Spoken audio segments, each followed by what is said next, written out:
Listen, let me tell y'all something straight. There comes a time in history when the balance of power shifts so drastically that even the biggest players in the game gotta rethink their moves. Right now, the United States of America is sitting at that very table, and across from them is a country they once looked at as just another developing nation, a place of call centers and spicy food, a country they thought would always follow, never lead. But that same country has risen up, and now it's standing tall, powerful, and fearless. I'm talking about India, and let me break it down for you real simple. The US cannot afford, absolutely cannot risk losing India anymore. You see, power is about leverage. It's about who has what, who needs who, and who sets the rules. For decades, America sat at the head of that table calling all the shots. They had the biggest economy, the strongest military, the loudest voice in global affairs.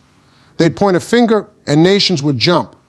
But here's the reality: times have changed. That authority doesn't work the same way anymore. There's a new player who's reshaping the rules, a player who refuses to just take orders, and that's India. The United States has realized that if they lose India, if they let that bond slip, they might just lose the future of global leadership itself. Why? Because India ain't the India of the 1990s or early 2000s anymore. It's not just the land of outsourcing or a country begging for foreign investment. This is a nation of 1.4 billion people, educated, ambitious, hungry, and no longer willing to take scraps from anyone. This is a country that's putting satellites on the moon while other so-called superpowers are struggling just to balance their economies. This is a country whose military might is growing so fast that neighbors are starting to tremble. And this is a country that doesn't just want a seat at the table. It wants a whole new table where it calls the shots too. Now America is in a tough spot, because here's the deal. They can't push India around. They tried that game before. They slapped sanctions, they made threats, they tried to dictate terms.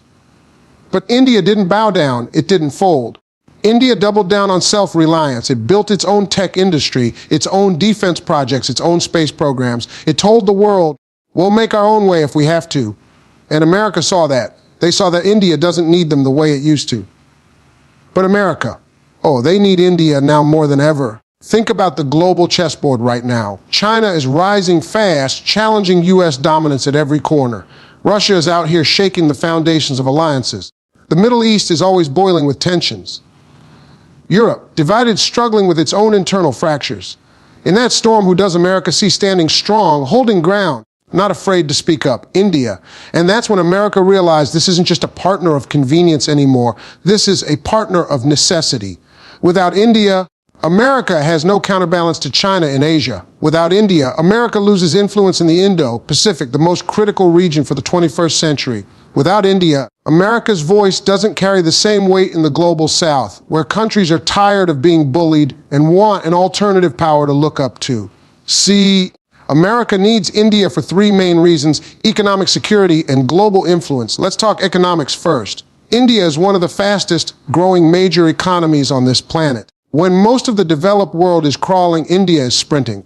This is a market of 1.4 billion consumers, the youngest workforce in the world, a hub for innovation and technology. Every big corporation wants in, and the US knows that if they lose access to this market, if they let India tilt too much toward other powers like China or Russia, their corporations, their influence, their economic reach, it all takes a hit. India is not just another market, it's the market of the future. Now let's talk security. America knows that China is the main competitor, the one challenging them for global supremacy. They've got military bases, naval fleets, all positioned around Asia. But without India standing firm, all that effort crumbles. India's geography alone makes it essential. It sits right in the middle of South Asia, touching the Indian Ocean, a region through which the lifelines of global trade pass. Whoever controls that ocean controls the flow of energy and commerce. If America loses India, they lose that advantage. India's military might, combined with America's, creates a shield that keeps China from spreading unchecked. And America can't ignore that. And then there's global influence. Let's be real. America's reputation ain't what it used to be. Countries in Africa, Asia, Latin America, they don't want to just hear America lecture them anymore. They want to see fairness, respect, partnership. And India. India speaks their language, not literally, but politically. India is part of them. It was once colonized. It knows the pain of exploitation, and now it's rising without being told what to do. That makes India an inspiration. So when India speaks, the global South listens. America knows that if it wants to maintain influence in those regions, it needs India right there by its side. Now here's where it gets interesting. India ain't just saying yes to everything America wants. Nah, this ain't no one-way street. India has made it clear it will work with America, but it won't be anybody's puppet. India buys oil from Russia when it wants, even when America complains. India signs defense deals with France, with Israel, with whoever it chooses. India builds partnerships in the Middle East without asking Washington's permission. And America, they've had to swallow that pride.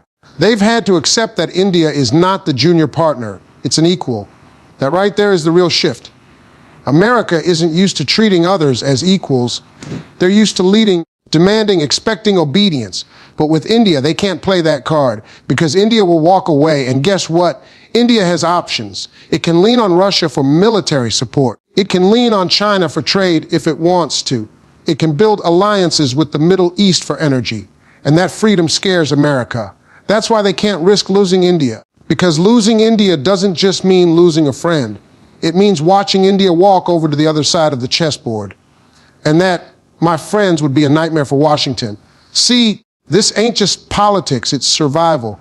America's future as a global leader depends on keeping India close. They know they can't lecture India. They know they can't threaten India. They can only partner. And that's why you're seeing them bend in ways they've never bent before. They're offering trade deals on India's terms. They're lifting restrictions on technology transfers. They're welcoming Indian immigrants like never before because they know India's brainpower is unmatched. They're rolling out the red carpet because deep down they know they need India more than India needs them. And let me tell you something that's a powerful position for India to be in. For centuries, this country was told it wasn't enough. Colonized, exploited, pushed aside. And now, the world's most powerful nation is saying, "We can't lose you." That's history flipping on its head. That's a nation rewriting its destiny. America is watching carefully because India is not just rising, it's rising with pride. It's not asking permission to succeed. It's not waiting for validation. It's building its own future brick by brick and making sure the world knows that it will not be sidelined. And America, they can't stop it. All they can do is try to stay close. But let's be real, it's not just about politics and strategy. It's about the story this tells us about resilience, about belief, about self-worth. Because India's rise is proof that no matter how much you've been held down, no matter how many times you've been underestimated, you can rise if you refuse to play small. You can rise if you invest in yourself, believe in your worth, and never let anyone define your limits. That's the lesson America's learning right now. India is saying, we'll trade with you, we'll partner with you, but we don't need you to survive. And that's powerful.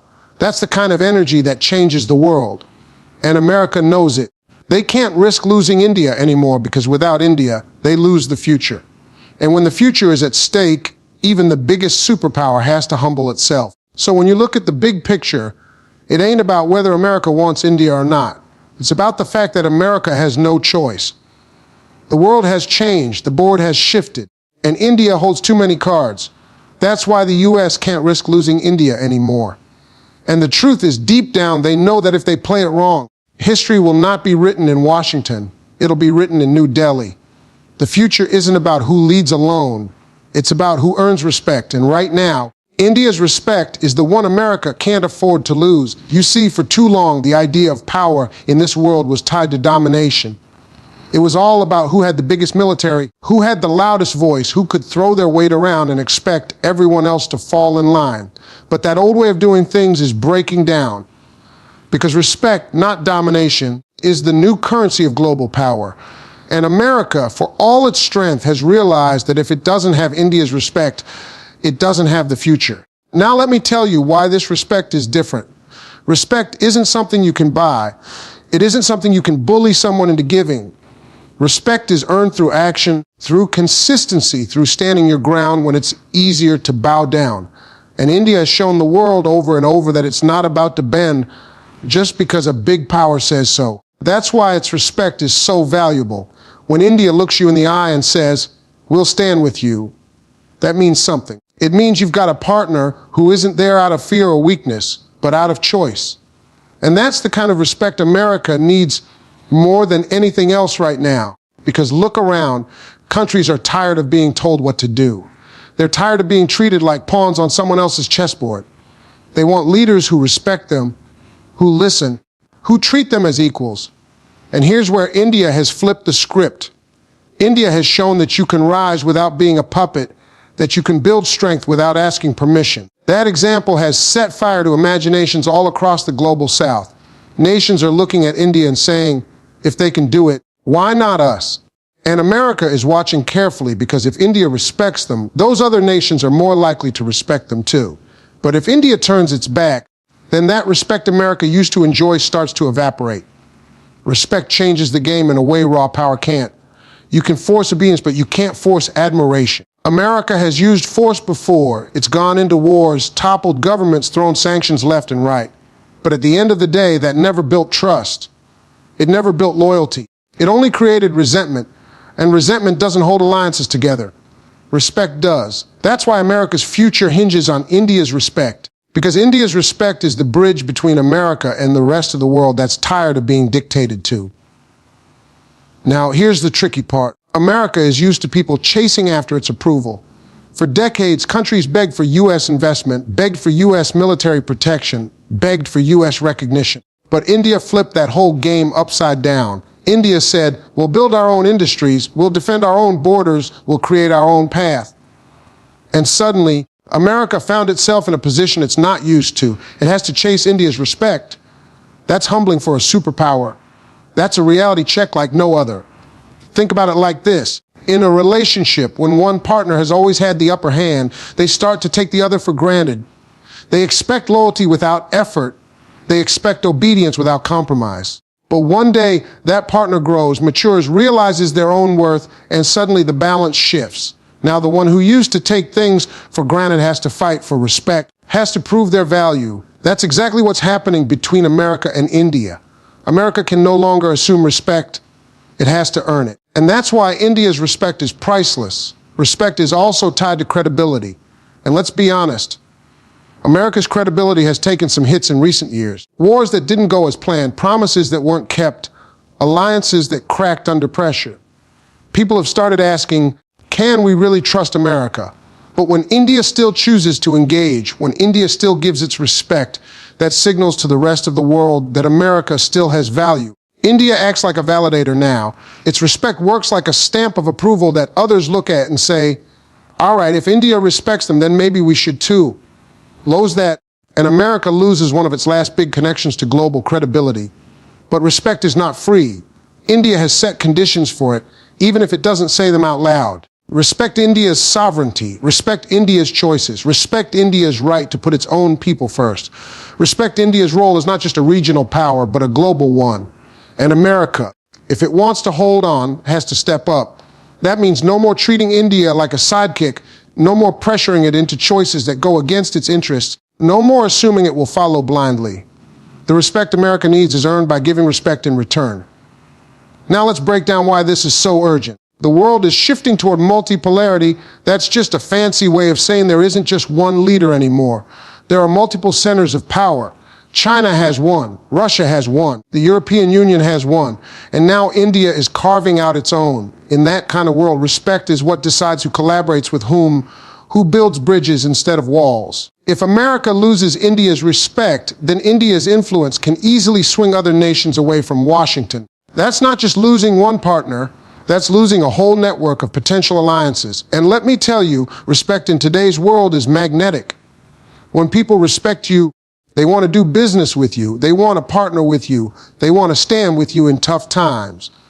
India's respect carries weight because other nations see India as one of them. India has been through struggle, through colonization, through rebuilding. Its success feels like their success. So when India respects America, that respect radiates outward, pulling others closer too. That's the multiplier effect America can't afford to lose. Here's the real kicker: India doesn't hand out respect lightly. This isn't a nation that just follows flattery or quick deals. It looks at actions, consistency, dignity. When America respects India's independence, like not punishing it for buying oil from Russia or making its own defense deals, that earns points. When America shares technology, invests in Indian innovation, supports India's rise without strings attached. That earns points. But when America lectures, when it tries to guilt or threaten, that's when respect takes a